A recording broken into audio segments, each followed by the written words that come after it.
Python के अंदर आप किस तरीके से थर्ड पार्टी लाइब्रेरीज वगैरह इंस्टॉल कर सकते हैं। अच्छा, क्योंकि जैसे हम लोग काम करेंगे पाइथन के अंदर, तो ये पाइथन की एक बेसिक चीज़ है कि ऑलमोस्ट अब तो हर प्रोग्रामिंग लैंग्वेज में ये बेसिक चीज़ है, जैसे जावा है, सी शार्प है, सी प्लस प्लस है, जूलिया है, एंड सो फोर्थ। इसमें हमें ये करना पड़ता है कि आपको एडिशनल लाइब्रेरीज की जरूरत पड़ती है। मिसाल के तौर पे अगर आपने मशीन लर्निंग पे काम करना है, तो मशीन लर्निंग के लिए आपको लर्निंग एल्गोरिथम्स की जरूरत है। लर्निंग एल्गोरिथम्स के लिए आप एक स्पेसिफिक लाइब्रेरी डाउनलोड करेंगे और फिर आप उसको पाइथन के साथ इंटीग्रेट करके इस्तेमाल करेंगे। अगर आपने डेटाबेस को कनेक्ट करना है, या आपने एक्सेल को साथ में कनेक्ट करना है, या आपने फेस रिकग्निशन करनी है, आपने साउंड प्रोसेसिंग करनी, कुछ भी करना है, तो आपको साथ में एडिशनल लाइब्रेरीज की जरूरत पड़ती है। ये एक नॉर्मल प्रैक्टिस है कि हर प्रोग्रामिंग लैंग्वेज के अंदर। तो इसके लिए हमारे पास जो कमांड है जो हम इस्तेमाल करते हैं, जो जो पाइथन है उसके साथ, दैट इज हमारे पास पिप है। तो जैसे हमारे पास पाइथन की वर्जनिंग चल रही होती है, इसी तरीके से हमारे पास पिप की भी जो है वो वर्जनिंग चल रही होती है। ये बात में रखिएगा। तो इसको हम कैसे कर सकते हैं, इसका तरीकेकार क्या है, इसको देखते हैं। जैसे मैंने अभी आपसे बात की थी यहाँ पे आके कि पाइथन 2 है एंड सो फोर्थ। पिप जो पाइथन की कुछ डिफॉल्ट इंस्टॉलेशन हैं, बिल्कुल same goes for word, same for pip. अच्छा, पिप की जो कमांड है, उसका नॉर्मली जो सिंटैक्स है वो है पिप, आगे मैं लिखूंगा इंस्टॉल, और आगे जो भी मेरी लाइब्रेरी का नाम है वो आ जाएगा यहाँ पर। देखिए, आप सब लोग थोड़ा बहुत कंप्यूटर्स के साथ इन्वॉल्व हैं, आपको पता है कि जब भी हम लोग कोई चीज इस तरीके से एंगल ब्रैकेट में लिखते हैं, तो इसका मतलब ये है कि ये यूजर स्पेसिफिक वेरिएशंस यहाँ पे आ सकती हैं। तो यहाँ पे अगर मैंने इंस्टॉल करना है, एक लाइब्रेरी है टेंसरफ्लो, तो मैं क्या लिखूंगा, पिप इंस्टॉल, मेरी कमांड वैसे ही चलेगी, और यहाँ पे आके मैं लिख दूंगा टेंसर फ्लो। इसी तरीके से अगर मुझे numpy इंस्टॉल करना है, ये भी एक लाइब्रेरी है, तो ये चीजें एज इट इज आ जाएंगी। तो यहाँ मैं क्या स्पेसिफाई कर दूंगा, numpy। तो विच मीन्स कि मैंने जो भी लाइब्रेरी इस्तेमाल करनी है, उस लाइब्रेरी का मैं यहाँ पे क्या कर दूंगा, नाम स्पेसिफाई कर दूंगा।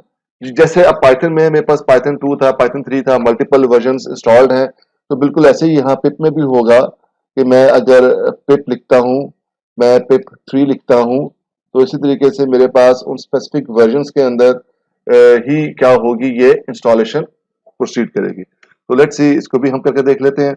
मेरे पास तो हम क्या करते हैं, अब इसमें जो एक चीज बड़ी इंपॉर्टेंट आती है वो ये है कि हमें कैसे आइडिया होगा कि लाइब्रेरी का नाम क्या है, मुझे कौन सी लाइब्रेरी की जरूरत है, तो क्या कोई ऐसी रिपोजिटरी मौजूद है जहां से मुझे तमाम जो लाइब्रेरीज है उसकी इंफॉर्मेशन मिल जाए।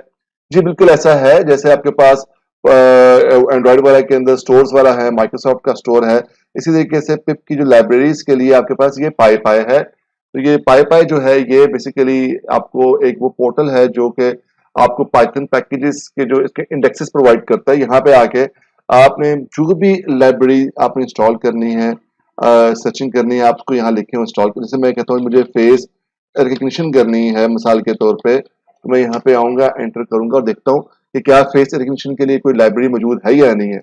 और आप देख सकते हैं कि मेरे पास यहाँ पे अच्छी खासी जो लाइब्रेरीज हैं वो मौजूद है, जो कि मुझे फेस और या फेस रिकग्नाइज करने में हेल्प आउट कर सकती हैं, या उससे जो रेलेवेंट टास्क हैं उनको परफॉर्म करने में हेल्प आउट कर सकती है। जैसे यहाँ देखें, मुझे आइडिया हो रहा है कि फेस रिकग्निशन का जो वर्जन 1.3.0 है, ये फरवरी 2020 में ये इसका अपडेट रिलीज हुआ है।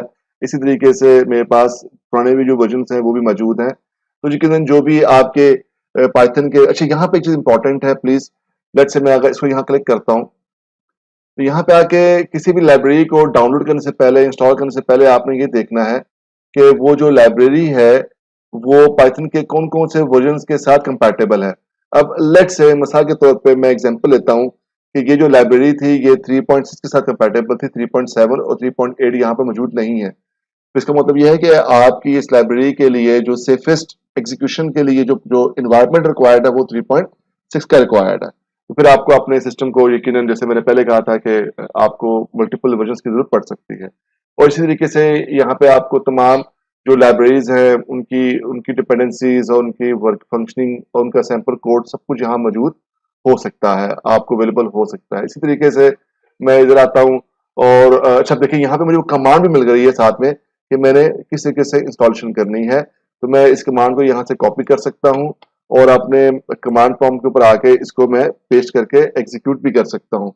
अब वंस अगेन मुझे देखना पड़ेगा कि मेरे पास अगर मल्टीपल वर्जन चल रहे हैं और डिफॉल्ट वर्जन 2 है मेरा, तो फिर ये जो पिप की कमांड है ये इंस्टॉलेशन करेगी पाइथन 2 के लिए। अगर यहाँ मेरा डिफॉल्ट वर्जन 3 है तो फिर मेरी जो इंस्टॉलेशन होगी बाय डिफॉल्ट वो 3 की हो जाएगी। और अगर मुझे स्पेसिफिक वर्जन के लिए करनी है इंस्टॉलेशन, फिर मैं यहाँ पर वो स्पेसिफिक वर्जन लिख दूंगा।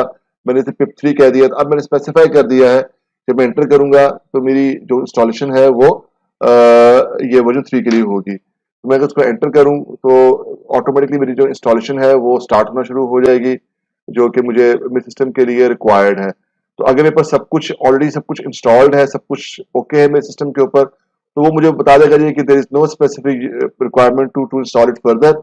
और मुझे कह रहा है कि आपकी सारी रिक्वायरमेंट सेटिस्फाइड है, व्हिच मींस कि मेरे पास ये लाइब्रेरी ऑलरेडी से इंस्टॉल्ड है, मौजूद है।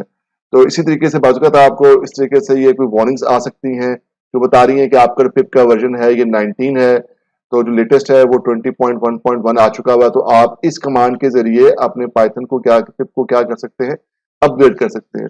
यहाँ पे आके वर्जन -1 वाली रिक्वायरमेंट नहीं है, क्योंकि उसकी वजह यह है कि ये वो पाइथन के इंटरनल अपग्रेडेशन और अपडेशन के लिए है, लाइब्रेरीज वगैरह की इंस्टॉलेशन के लिए है। तो लिहाजा यहाँ पे आप अपने सिस्टम को जितना अप टू डेट रख सकते हैं उतना बेहतर है। Anyways, so right now we are in the position to work with Python, और प्लस हम लोग इस पोजीशन में है कि हम लोग अगर जरूरत पड़े तो हम लोग पाइथन की कोई जो एडिशनल लाइब्रेरीज हैं पिप की कमांड के जरिए उनको भी हम लोग इंस्टॉल कर सकते हैं। तो जी ये हमने देखा है कि आप किस तरीके से पाइथन में जो लाइब्रेरीज वगैरह हैं उनको आप इंस्टॉल कर सकते हैं।